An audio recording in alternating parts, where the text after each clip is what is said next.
Hello fellow gardeners and welcome back to the Humus Heritage. If you've been watching our channel, you know we're all about building healthy, vibrant gardens from the ground up, literally. Today I'm thrilled to share something that's been requested time and again by our amazing community. A guide that proves you don't need to empty your wallet to fill your garden with life. Is your garden soil holding back your harvest, but your wallet's holding you back from expensive fixes? Imagine transforming your dry, lifeless soil into a rich, nutrient-dense haven for pennies. In this guide, I'll reveal 5 incredible budget-friendly soil hacks that will revolutionize your garden and lead to your most abundant harvest ever, all without spending a fortune. The truth is, abundant harvests don't require deep pockets. They require knowledge, creativity, and a willingness to work with nature rather than against it. Let's dive into these penny-pinching soil hacks that will change the way you garden forever. The kitchen scrap revolution. Your wine scraper dat I know. A mapper since grow your countertop's hidden treasure. Every single day, most of us throw away what could be our garden's most valuable resource. Time. Those fruit peels, vegetable scraps, coffee grounds, and eggshells heading to your trash bin are actually nutrient powerhouses waiting to transform your soil. The concept is beautifully simple. Instead of sending this organic matter to a landfill where it produces harmful methane gas, redirect it back into your garden where it becomes rich, nourishing humus that feeds both your soil and your plants. One of the easiest methods to harness this kitchen gold is through trench composting, also known as direct burying. Simply dig a trench or a series of holes about 1 foot deep in an unused section of your garden bed. Fill these holes with your fruit and vegetable peels, coffee grounds, and crushed eggshells, then cover everything with soil.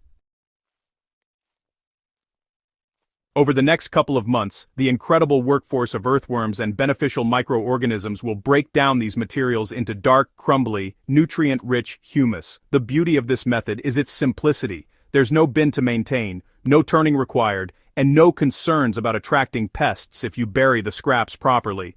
Beyond basic composting, individual kitchen scraps offer targeted nutritional benefits. Banana peels, rich in potassium, can be soaked in water for several days to create a liquid fertilizer that gives flowering and fruiting plants a tremendous boost. Meanwhile, crushed eggshells provide essential calcium that prevents blossom end rot in tomatoes, peppers, and squash. By understanding what each scrap brings to the table, you can become remarkably strategic about soil nutrition without spending a single penny at the garden center. Every autumn, nature provides us with one of the most valuable soil amendments available, and most people simply bag it up and send it to the curb. Fallen leaves are an absolute treasure trove for the budget-conscious gardener, and, honestly, learning to harness their power is one of the most transformative practices you can adopt. When leaves decompose, they create leaf mold, a dark, crumbly substance that rivals the finest commercial soil conditioners in its ability to improve soil structure, water retention, and overall health. Creating leaf mold couldn't be simpler. All you have to do is collect fallen leaves in autumn and store them in a basic wire cage, bin, or even black plastic bags with holes poked in them for air circulation. Keep the pile moderately moist, kind of like a wrung-out sponge, and then exercise a little patience. Over the course of 1 to 2 years, those leaves will break down into a rich, black, earthy-smelling material that earthworms absolutely adore. This leaf mold can be spread on beds as mulch, mixed into planting holes, or used as a top dressing around established plants. For those who can't wait a year or two, shredded leaves offer immediate benefits. Running leaves through a lawnmower or leaf shredder breaks them into smaller pieces that decompose much faster. These shredded leaves can be spread directly onto garden beds as mulch, where they'll suppress weeds, retain moisture, and gradually incorporate into the soil as they break down. This approach really mimics what happens naturally on a forest floor, creating a self-renewing cycle of fertility that costs you absolutely nothing. The traditional approach to garden maintenance usually means removing every bit of plant debris, making sure beds look super clean and tidy. But, honestly, while that might look neat, it's actually working against your soil's natural fertility cycle. A far more effective and budget-friendly approach is the chop and drop method, which, transforms garden waste into a continuous source of nutrients right where your plants need them most. The principle is really elegantly simple.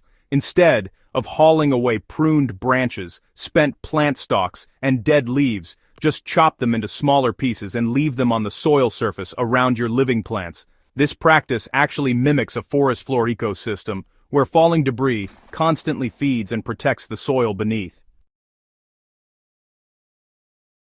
As these materials decompose, they release nutrients slowly and steadily, suppress weed growth by blocking light, conserve moisture, and provide habitat for beneficial insects and soil organisms. The key here is to chop materials into manageable pieces, generally about 6 inches or smaller, so they break down at a reasonable pace without creating thick, impenetrable mats. Straw represents another incredibly cost-effective garden waste resource. Unlike hay, which contains weed seeds, clean straw provides excellent mulch that breaks down slowly, adding valuable carbon and organic matter to your soil. One of gardening's greatest secrets is that you really don't have to go it alone. Your local community likely contains a wealth of free or incredibly inexpensive resources just waiting to be tapped. By connecting with other gardeners, local farms, and municipal programs, you can access materials that would otherwise cost a small fortune. Vermicomposting, or worm farming, produces some of the most nutrient-dense soil amendments available. Worm castings and the liquid worm tea they produce are packed with beneficial microorganisms, enzymes, and plant-available nutrients. If starting your own worm farm feels a bit overwhelming, consider partnering with a neighbor or joining a community garden where these systems are already established. Many experienced vermicomposters are happy to share their excess castings, especially with enthusiastic fellow gardeners who appreciate their value. Local resource mining can yield incredible results, with minimal effort. Many municipalities offer free or very low-cost compost made from collected yard waste. Horse stables often have aged manure available for free or for a small fee, and local breweries frequently give away spent grain, which makes an excellent nitrogen-rich addition to compost piles. Coffee shops typically have used grounds available for the asking, and tree service companies sometimes offer free wood chips delivered right to your driveway. The key is simply asking around and building relationships with these local sources. While all the methods we've discussed create compost in various forms, establishing a dedicated composting area allows you to maximize your soil building efforts by processing larger volumes of mixed materials. The good news is that effective composting doesn't require expensive bins or complicated systems, just some basic knowledge and consistent attention.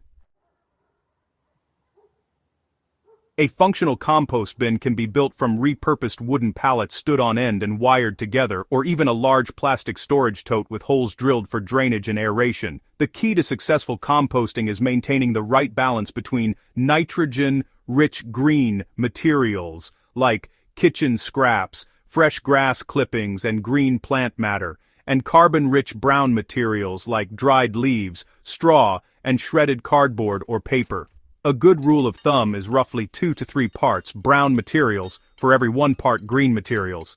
Keep your pile as moist as a wrung-out sponge, turning it every week or two to introduce oxygen and speed decomposition. Within a few months, depending on conditions and how actively you manage the pile, you'll have dark, crumbly, earthy-smelling finished compost that can be mixed into garden beds used as mulch or added to planting holes. This finished compost improves soil structure whether you're working with heavy clay or light sand, increases water retention and drainage simultaneously, provides a steady supply of nutrients, and introduces billions of beneficial microorganisms that protect plants from disease and help them access nutrients more efficiently. These 5 budget-friendly approaches to soil revitalization prove that creating extraordinary garden soil doesn't require extraordinary spending. By viewing waste as a resource, collaborating with your community, and working with natural processes rather than against them, you can build soil that produces abundant, healthy harvests year after year. The investment required is primarily time and attention, resources that every gardener has in abundance. If you found this guide valuable, please subscribe to the Humus Heritage and click that notification bell so you never miss our soil building secrets and gardening wisdom. Share this video with fellow gardeners who are looking to grow more while spending less. Together, we're building a community of gardeners who understand that the richest soil doesn't come from the richest wallets. It comes from knowledge, creativity, and respect for natural cycles. Happy gardening, and here's to your most abundant harvest yet.